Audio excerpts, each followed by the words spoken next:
Hello friends, இன்றைக்கி நம்ம சேனலில் என்ன பார்க்க போகிறோன்னா மிக மிக முக்கியமான ஒரு ஜோதிட தாள்களையும் ஒரு அதிரடியான ஆன்மீக தாள்களையும் பார்க்க போகிறோம்.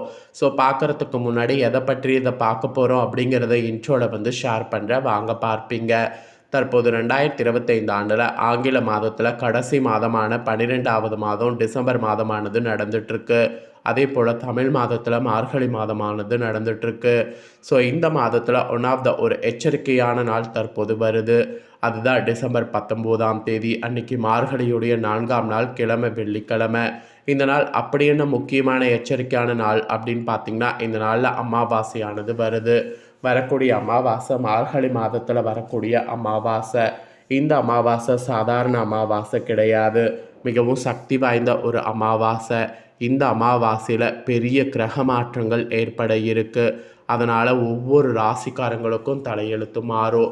அப்படி மாறக்கூடிய தலையெழுத்தை அந்தந்த ராசிக்காரங்க தெரிஞ்சு பலனடையணுங்கிறதுனால ஒவ்வொரு ராசிக்கும் என்ன மாற்றம் ஏற்படும் அப்படிங்கிறத ஷேர் பண்ணிட்டு வரேன். அதில் இன்றைக்கி இந்த வீடியோவில் தனுசு ராசிக்காரங்களுக்கு ஷேர் பண்ண போகிறேன். தனுசு ராசியில் பிறந்த நேயர்கள் இந்த ஒரு வீடியோவை ஸ்கிப் பண்ணாமல் ஃபுல்லாக பாருங்கள். உங்கள் ராசியை சேர்ந்தவர்களுக்கு இந்த அமாவாசையினால் என்ன மாதிரியான மாற்றம் ஏற்படும் அப்படிங்கிறத தெரிஞ்சு அதற்கேற்ப நடந்து பயன் பெறுங்க. இந்த அமாவாசையில் உங்களுக்கு சாதகமான பலன் கிடைக்குமா இல்லை பாதகமான பலன் கிடைக்குமா அப்படிங்கிறத எல்லாமே ஷேர் பண்ண போகிறேன். ஸோ எல்லா பலனையுமே தெரிஞ்சு அதற்கேற்ப நடந்து பலன் பெறுங்க. அது மட்டும் இல்லாமல் இந்த அமாவாசை ரொம்பவே சக்தி வாய்ந்த அமாவாசைங்கிறதுனால ஆன்மீக ரீதியாக சில பரிகாரங்களும் செய்யணும். அது என்ன பரிகாரம், அதை செய்கிறது எப்படி அப்படிங்கிறதையும் சொல்ல போகிறேன். ஸோ இந்த ஒரு வீடியோ பார்த்திங்கன்னா பல முக்கியமான தகவல்களை தெரிஞ்சு பயன்பெறலாம். ஸோ தனுசு ராசிக்காரங்க இந்த ஒரு வீடியோவை ஸ்கிப் பண்ணாமல் ஃபுல்லாக பாருங்கள், உங்களுக்கான பலனை தெரிஞ்சு பலன் பெறுங்க.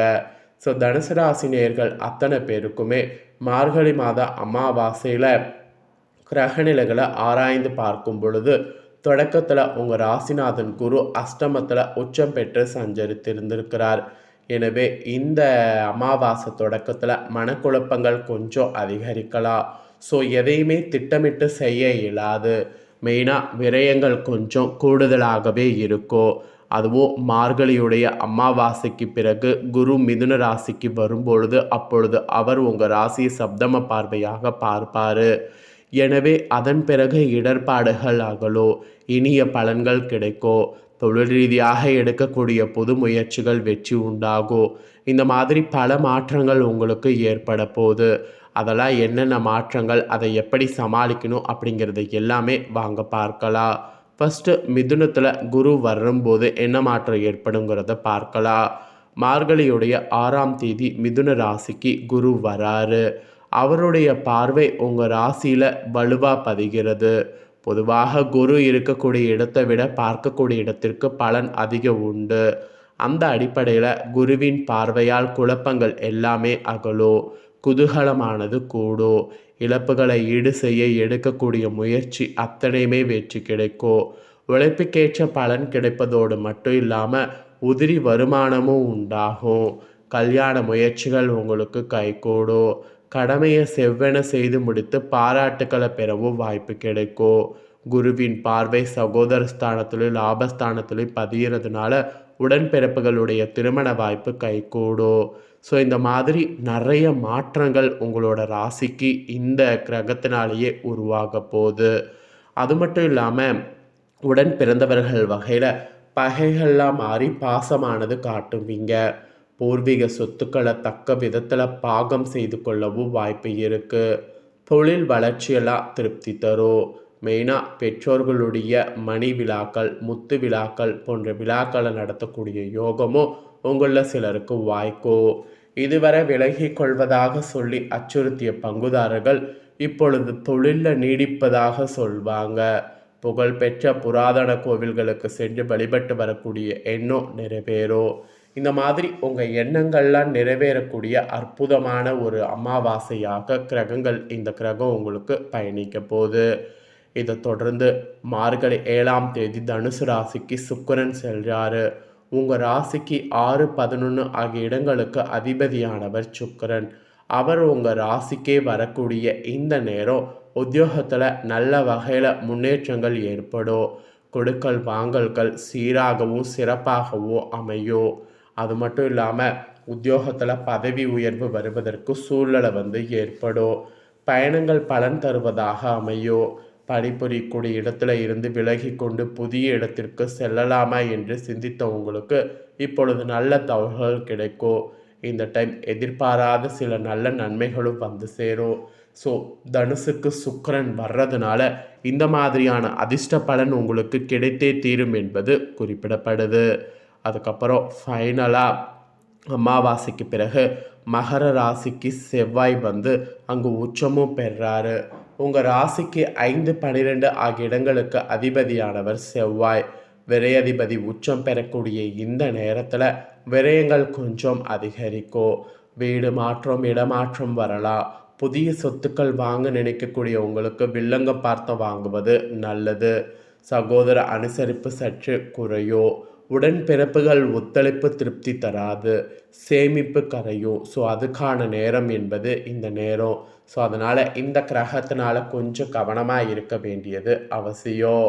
ஆக மொத்தம் கிரகங்களால் உங்களுக்கு அமாவாசைக்கு பிறகு என்ன நடக்கும் அப்படின்னு பார்த்தீங்கன்னா, பொது வாழ்வில் உள்ளவர்களுக்கு எடுக்கக்கூடிய முயற்சியில் வெற்றி கிடைக்கும்.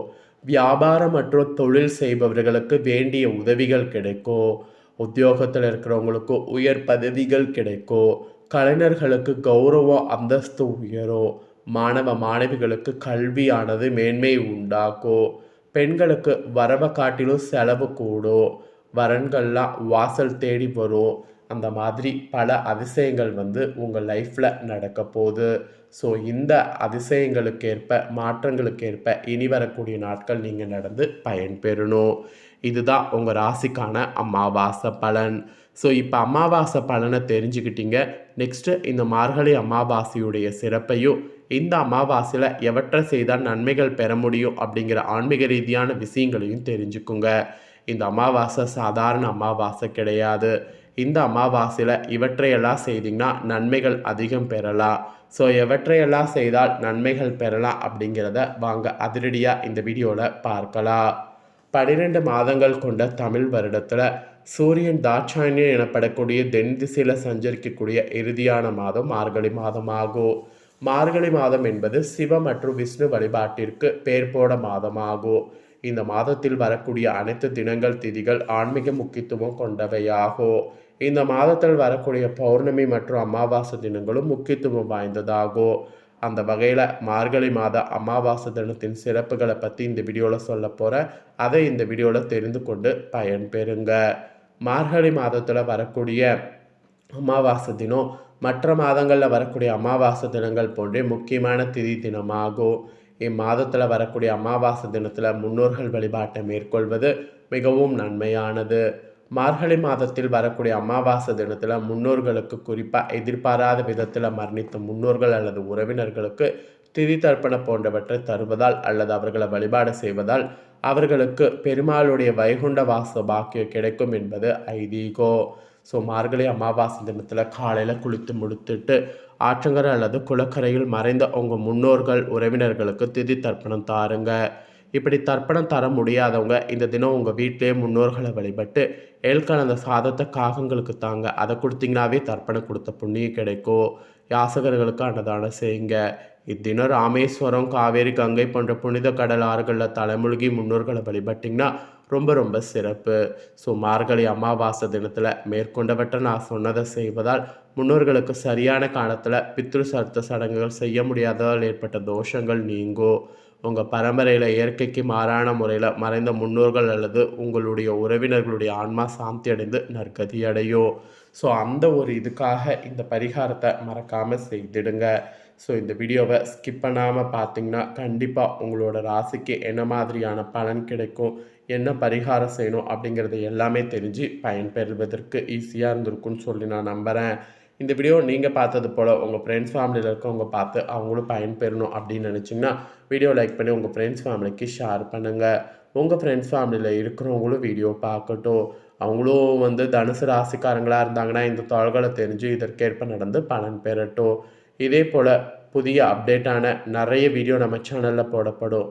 அதையெல்லாமே உடனுக்குடனே தெரிந்து கொள்ள மறக்காமல் நம்ம சேனலை சப்ஸ்கிரைப் பண்ணுங்கள். கூட பெல் பட்டை ப்ரெஸ் பண்ணுங்கள். அதை நீங்கள் பண்ணிட்டீங்கன்னா இனி நான் போகிற மற்ற அப்டேட்டான எல்லா வீடியோஸும் உடனுக்குடனே தெரிந்து கொள்ளலாம். ஸோ மறக்காமல் சப்ஸ்கிரைப் பண்ணி பெல் பண்ண ப்ரெஸ் பண்ணுங்கள். நெக்ஸ்ட் இதே போல் சுவாரஸ்யமாக வேறொரு வீடியோவில் உங்களை சந்திக்கிறேன். சப்போர்ட் பண்ணுங்கள். நன்றி.